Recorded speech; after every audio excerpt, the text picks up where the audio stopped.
Previous year questions। Tense से संबंधित कुछ अन्य प्रीवियस ईयर क्वेश्चन देखते हैं।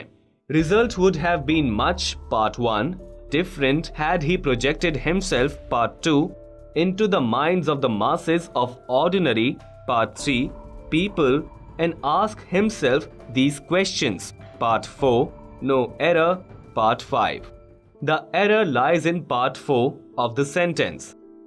यहाँ कंडीशनल हिस्से के past perfect would have been के साथ रिजल्ट वाले हिस्से का भी वर्ब पास्ट परफेक्ट में होना चाहिए। इसीलिए जैसे रिजल्ट वाले हिस्से का पहला verb past perfect had projected है, उसका दूसरा वर्ब भी पास्ट परफेक्ट ही होना चाहिए। इसीलिए रिजल्ट वाले हिस्से में आस्क की जगह हमें आस्क्ड कहना होगा। The correct sentence will be Result would have been much different had he projected himself into the minds of the masses of ordinary people and asked himself these questions। एक और वाक्य देखिए। If my teacher would have helped me, I would have passed the exam। Incorrect। The correct sentence will be If my teacher had helped me, I would have passed the exam। Correct।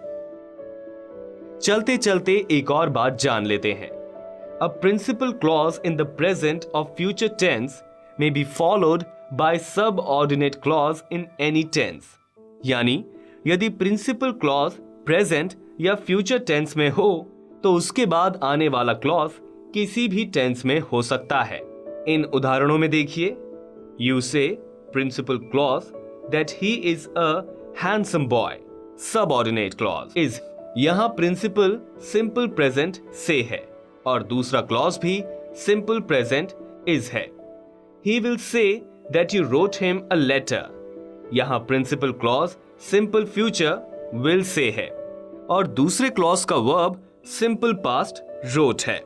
I shall say that he had helped her और यहां principal clause simple future shall say है, जबकि दूसरे clause का verb past perfect had helped है। So this was all about tenses। मुझे उम्मीद है कि आप सबको टेंसेस के संदर्भ में अब कोई मुश्किल नहीं आएगी। हम फिर मिलेंगे कुछ नया जानने के लिए। Good bye.